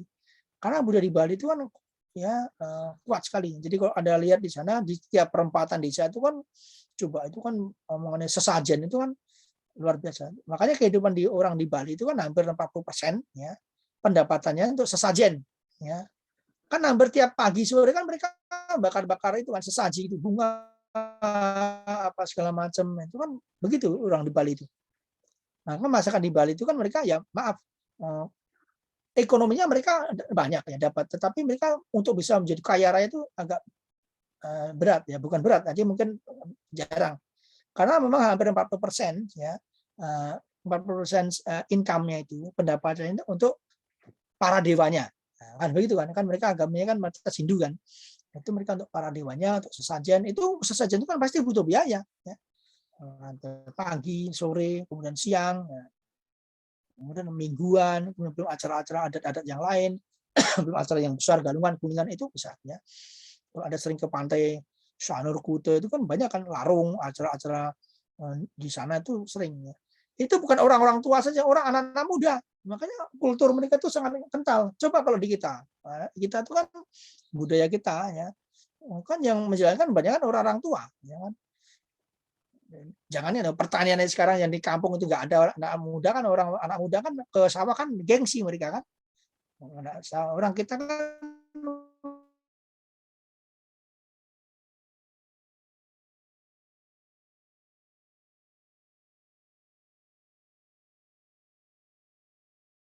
kesawahannya kan gengsi ya. Kan karena anak muda kan kecenderungannya mereka kalau di Bali itu adatnya kuat. Nah, makanya tadi dikatakan itu ada ya, ada semacam kantor yang mereka sengaja untuk mengkoordinasikan karena tidak mudah ya, tidak mudah membangun cabang-cabang kemudian lembaga perkreditan hampir di seluruh Bali. Kalau di sana terutama di desanya ya 1.400 sekian itu hanya 52 yang belum punya aksesnya. Belum punya akses bukannya ada resistensi dari Bali, tidak. Tapi kan kalau Anda lihat kayak di Istana Tampak Siring, ya kemudian di sana yang mungkin agak jauh dari komunitasnya mungkin, atau mungkin desanya mungkin masih agak jarang-jarang. Ya, makanya tidak dibuat LPD ya. Jadi bukan karena ada penolakan dari warga, tidak. Mereka sangat respon ya dengan LPD itu, tapi karena mungkin ada beberapa desa yang masih jarang. Jadi desa itu masih penduduknya masih langka. Nah, kalau penduduknya langka kan mau dibuat LPD kan mereka juga mungkin hitung-hitungannya kan mungkin nasabahnya mungkin terbatas segala macam. Jadi tadi ada koordinasi, kemudian pasti ada koordinasi. Kalau nggak mungkin. Jadi mereka tuh polanya, konsepnya itu seragam. Ya, jadi dari 1.400 sekian LPD itu konsep pembiayaannya per kreditannya itu seragam. Kenapa? Karena mereka kan hampir tiap minggu, tiap mungkin sebulan sekali ada pertemuan untuk para pengawas tadi. Yang di dalamnya ada lembaga dari pemerintahan, ada lembaga dari desa, ada dari pengawas LPD, itu ada. Jadi pasti konsepnya sama. Tidak. Ibaratnya kalau di sini ada bank ya BRI ya. BRI mau dimanapun itu sama konsepnya ya, sama. Jadi BRI yang ada di Cikarang, BRI ada di Bandung itu pasti konsepnya sama ya. Karena itu satu role model ya. Itu ya Mbak Aisyah begitu ya. Jadi ternyata kan kita baru terbuka ya, ternyata yang kita dengung-dengungkan kan wah ternyata di Jawa Tengah tuh UMKM-nya maju pesat atau mungkin LKM-nya maju ya, atau di Jawa Barat maju. Tapi kita LPD di Bali itu ya. Tapi ternyata kan kalau data itu mengatakan bahwa itu jadi role model, itu masuk ke dalam penelitian internasional tuh LPD Bali itu ya. Bukan hanya sekedar lokal tapi internasional. Karena apa? Karena perekonomian di sana ternyata mereka bisa tumbuh dengan baik dengan salah satunya kontribusi dari lembaga perkreditan desa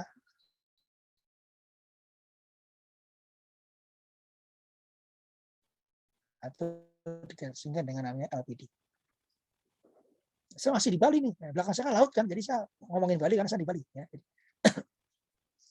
Oke ya Mas ya, ngerti semua ya. Jadi itu konsep mengenai LPD. Sebenarnya banyak lagi beberapa konsep. Nah, nanti kalau kan nanti mungkin pertemuan berikutnya kan ada namanya Grameen Bank. Yang itu kan Muhammad Yunus kan.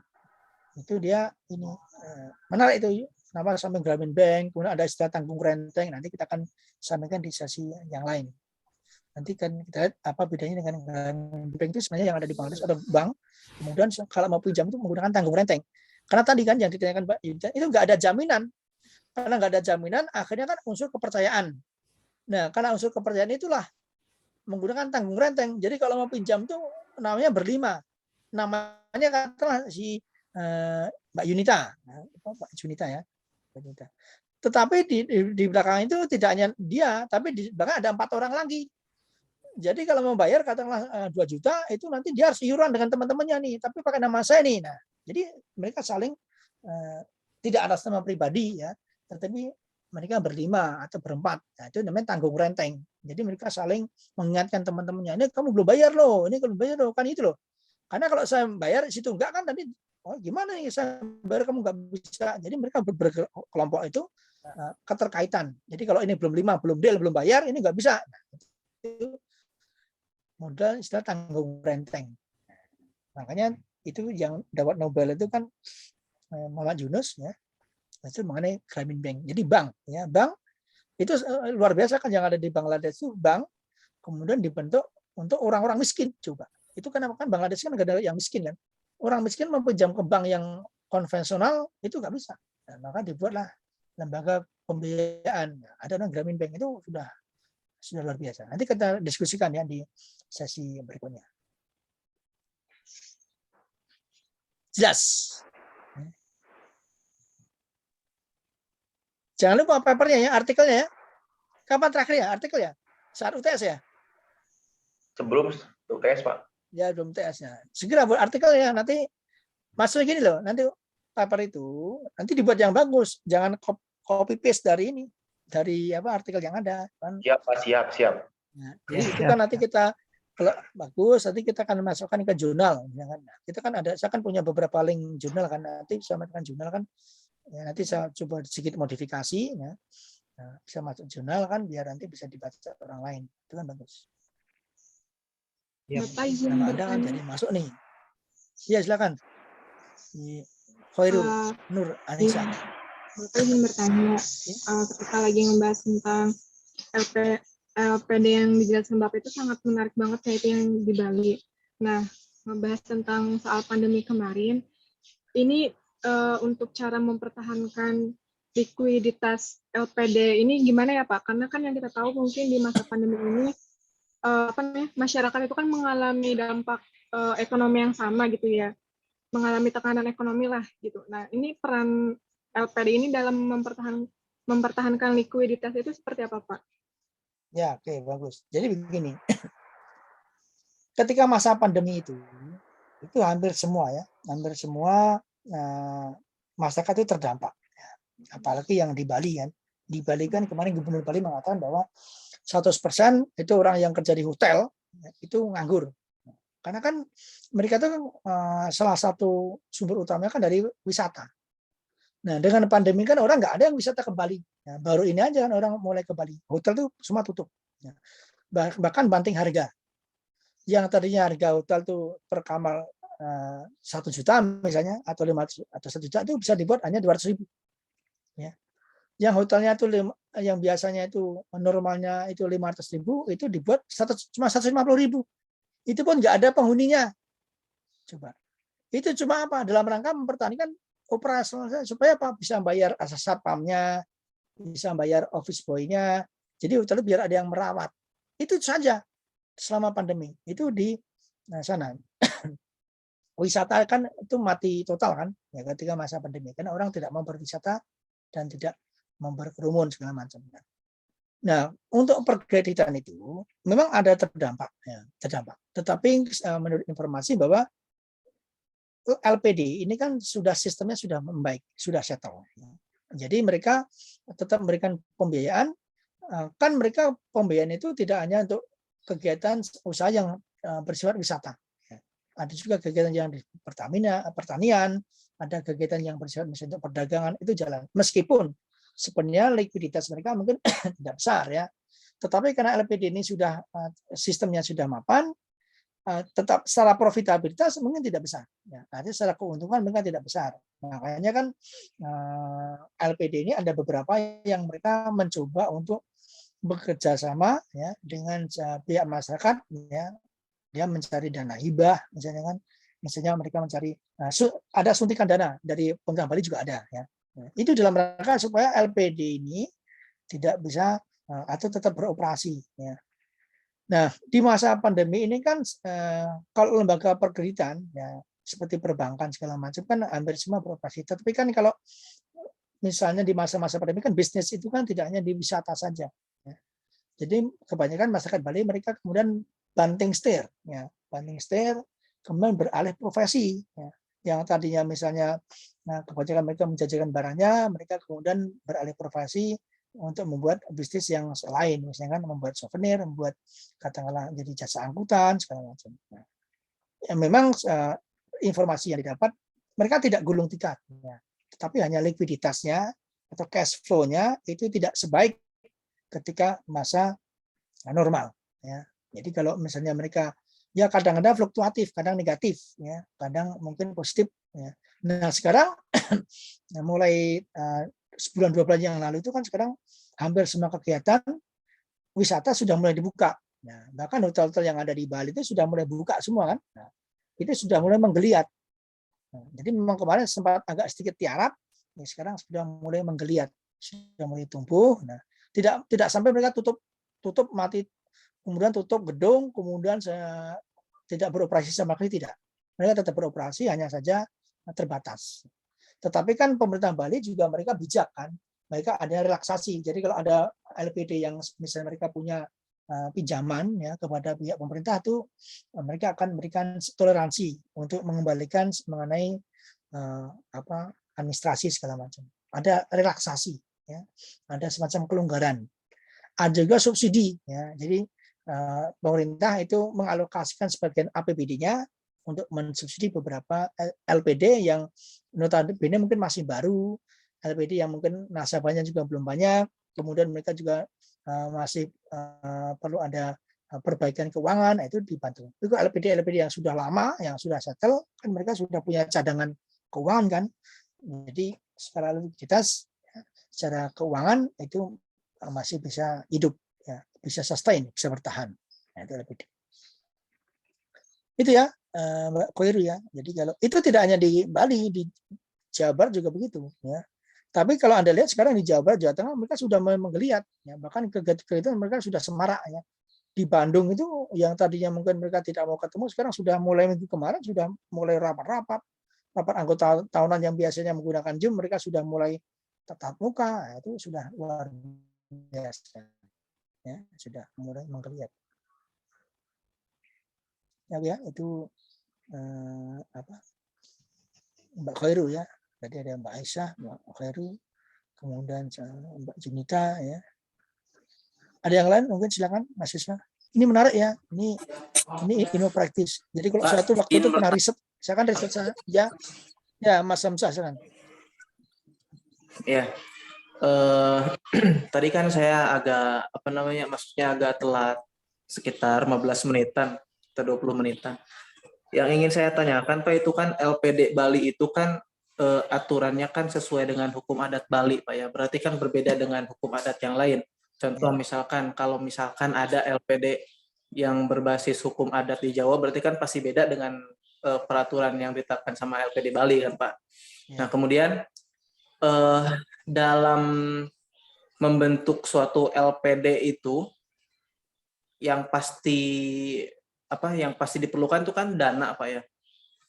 Nah kalau misalkan nih kita udah terbentuk nih LPD-nya nih, udah ada niatan ingin bentuk LPD, sudah dibentuk strukturnya apanya. Nah untuk pembiayaannya Pak, untuk pembiayaan awalnya itu seperti gimana Pak untuk mendapatkan pembiayaan awalnya? Apakah konsepnya sama seperti koperasi atau gimana Pak? Itu aja Pak, terima kasih.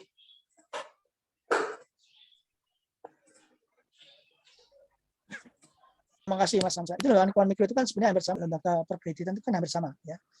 Nah, itu kan prinsipnya kan awalnya seperti koperasi 20 orang jalan gitu kan.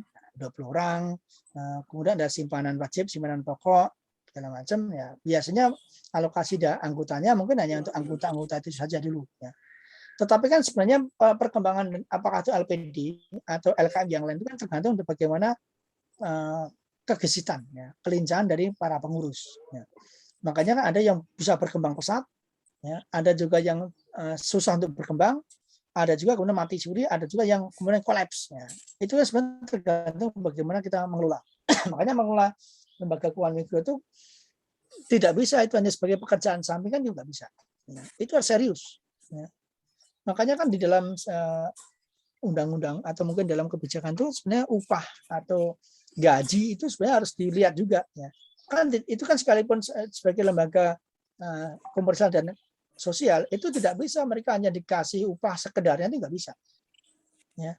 Jadi ya kalau upah ya seperti yang ada di beberapa sidogiri itu upah mereka itu ya upah staf, upah karyawan itu malah melebihi upah yang ada di di perusahaan-perusahaan. Jadi kalau UMK misalnya ya, UMK itu misalnya 2 juta ya mereka berani ngasih gaji 2,2. Itu begitu. Jadi kita jangan berpikir kalau lembaga LKM itu pengen survive, kemudian upahnya mereka sekedarnya nggak bisa. Ya, itu kan lembaga-lembaga bukan seperti DKM. Kalau DKM, Dewan Keamanan Masjid, itu kan orang-orang yang itu kerjaan sampingan kan, kerjaan sosial. Padahal orang yang punya penghasilan tetap, pokok, tapi dia punya kegiatan keagamaan atau religius itu di sosial. Kalau ini nggak bisa, ini harus dikelola secara profesional. Nah, ketika bicara profesional itu harus bicara mengenai gaji, besaran manajer, berapa upahnya segala macam harus profesional. Karena kalau tidak secara profesional, ya, itu mungkin berat untuk bisa survive.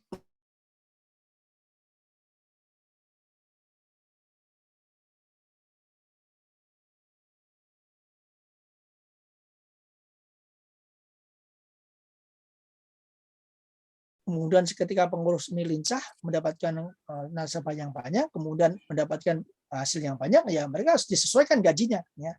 Itu gaji itu penting ya. Kita Pak ini tabu gaji, bukan tabu, ini penting. Coba orang disuruh kerja, kemudian melayani masyarakat, kan justru kan yang dihadapkan orang-orang miskin kan berbagai macam ini kan, ada yang rewel, ada yang punya rese, ada yang ngemplang segala macam kan, butuh pemikiran dan keseriusan. Nah, kalau mereka tidak diberikan upah yang layak, ya kasihan juga. Ya pada mundur itu. Makanya kan sekarang banyak kan beberapa LKM itu yang mengelola itu bukan orang-orang muda, seperti Anda bukan. Orang-orang yang tua. Ya. Orang-orang tua yang mereka sudah pensiun, mereka kemudian sudah daripada masa tua mereka tidak ada kegiatan, mereka kemudian mereka kegiatan itu. Itu kan sekarang begitu fenomenanya. Ya. Nah itu sekarang paradigma harus diubah. Nah, kalau kita tidak melibatkan generasi muda, ya, generasi muda kan mereka juga butuh hidup kan, mereka butuh makan, mereka mungkin butuh ya mungkin hidup yang layak segala macam ya, makanya upah juga penting. Jadi kalau Anda lihat beberapa lembaga yang seperti Darul Wahid punya si Agim itu, kalau ditanya, saya pernah tanyakan ke Satpam, Pak berapa gajinya? UMR sini berapa? Kalau UMR di Bandung katakan 2 juta, dia berani ngasih 2,5 juta gitu loh. Jadi memang harus begitu. Kalau kita katakanlah di bawah standar ya, katakanlah pegawai yang ada di LKM itu masih di bawah karyawan yang ada di Alfamart misalnya, ya kasihan. Nah, itu kan ya itu makanya itu jadi penting. Jadi kalau faktor utamanya apakah itu LPD atau semua LKM itu harus diberikan dikelola dengan baik. Ya, salah satu komponen untuk mengelola dengan baik itu adalah mengenai upah tadi. Ya, Pak itu kan bukan upah semata-mata kan kita lillahi ta'ala ya. Tapi kan lillahi ta'ala itu kan orang kan butuh hidup. Ya, hidup butuh mana. Makanya ke dalam RAT itu rapat anggota tahunan itu di koperasi itu harus dilihat berapa sih untuk pengurus ada, untuk itu ada, untuk anggota itu ada. Kan itu harus ada persentase itu jelas diatur dalam undang-undang. Kalau enggak kan kasihan ya. Atau diatur dalam rapat anggota tahunan dan anggaran dasar, anggaran rumah tangga. Nah, itu ada. Jadi sama lah. Jadi kalau apakah LPD atau enggak itu harus supaya survive itu dikelola dengan baik. Jadi kalau yang mengelola di sana itu LPD itu bukan anak-anak. Kalau saya perhatikan saya pernah kedatangan sana bukan orang-orang tua. Ya kombinasi ada yang senior, ada yang anak muda. Itu artinya mereka sudah menggunakan standar ya, standar yang memadai. Jelas ya Mas Hamzah ya. Pak, terima kasih banyak Pak. Ya, jadi itu ya. Bapak, Mas, Bu ya, saya kira itu nanti kita sambung lagi. Ya, jadi nanti minggu depan kita akan bicara mengenai apa itu Grameen Bank ya, apa itu banyak. Jadi materi itu banyak. Ya, karena memang kebetulan, bukan kebetulan, karena memang S3 saya, disertasi saya mengenai lembaga keuangan mikro syariah. Jadi kalau disertasi saya itu mengenai Islamic Microfinance. Jadi saya tahu betul ya bagaimana susah payahnya. Saya kan mencari data kan laporan keuangan yang ada di Sebandung, sejabar. Ya. So datang ke Ciamis, datang ke Cirebon, datang ke Depok. Santri ngarang lengkapnya sah. Medang. Nah, itu satu-satu saya cek satu-satu. Ya, datang gitu. Jadi saya tahu betul di sana tuh banyak kan ya orang-orang udah tua-tua yang ngelola itu. ya, orang tua yang sudah nomor 60 ke atas, yang sudah sepuh-sepuh. Yang muda ada 1-2, nggak banyak. Nah, yang muda itu sebenarnya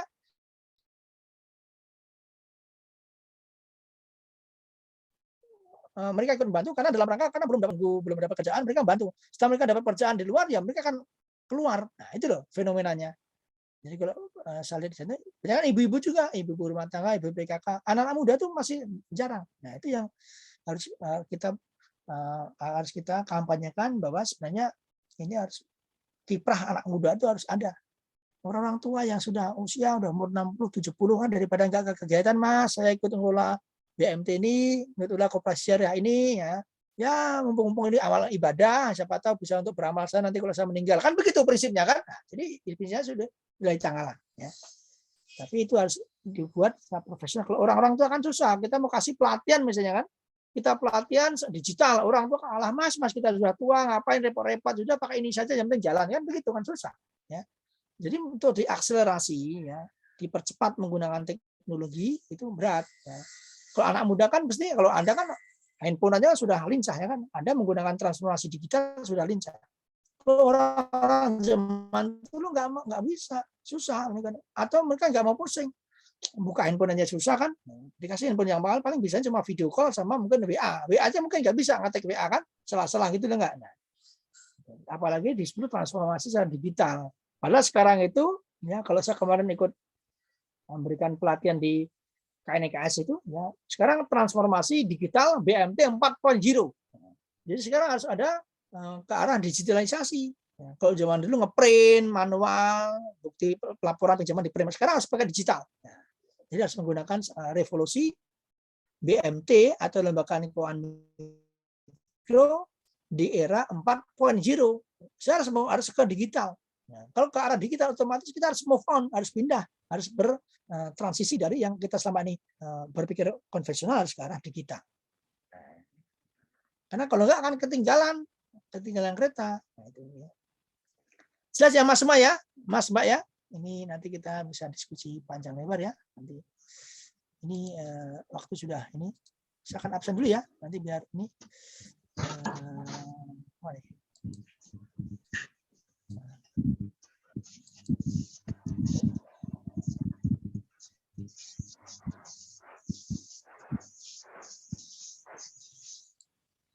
ini lihat sini ya.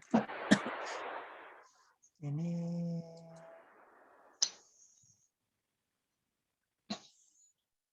maksudnya siap sini ya.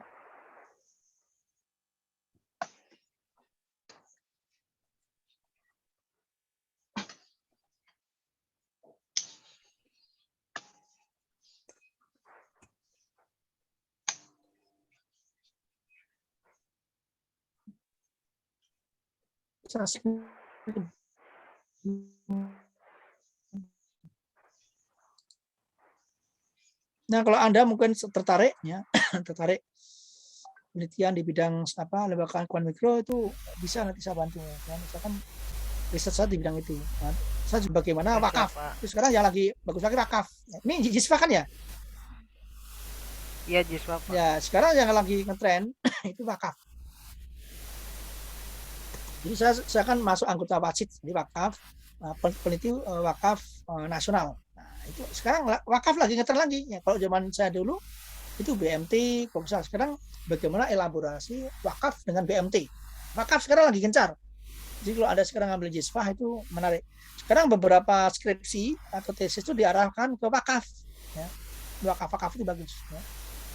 Itu menarik ya. Itu nanti wakaf itu potensial sekali itu perkembangannya. Ya. Jadi kalau Anda ngambil sekarang Jisfah itu tidak salah. Memang anak muda yang itu nggak banyak, yang gemar itu nggak banyak. Jadi kalau saya webinar atau mungkin training wakaf itu hanya 20 orang, hanya 17. Karena yang minat bidang itu belum banyak. Sekarang belum banyak, ya. Tapi lama-lama akan jadi ngetren itu wakaf. Kayak saya itu, misalnya ilmu saya mungkin lembaga keuangan mikro mungkin nggak banyak, dikit. Tapi ya nggak apa-apa. Tapi dengan sedikit itu kan kita bisa memberikan kontribusi ke orang lain. Kalau manajemen umum itu banyak, umum, marketing, SDM kan banyak. Oke, saya panggil ya. Ini Dudung Maulana. Ini Hadir, Kasih Pak. nama ya, jangan itu namanya Edu kan Ya, ya. ini diganti, Pak. Aisyah, Wiwit, Furkon, Hadir, Pak. Junita, Koiru Nur Anissa ada ya. Junita, ini kok ya Junita, Kairu Nur Anissa ada kan. Kemudian M Maksum ada, Ya, Pak. Aisyah Wiwit ada ya. M Hamzah ada ya, Hamzah ada. Kemudian ada lagi mana ya? Nah, kok nomornya berubah-ubah ya? Geser-geser itu loh. Maksum, Aisyah, Furqan, kemudian ada Hamzah udah, kemudian Nafira udah, Nafira ada, Nafira Julinda, itu bagus, Muhaikal, Hadir, Pak. Zakaria Yahya ada ya?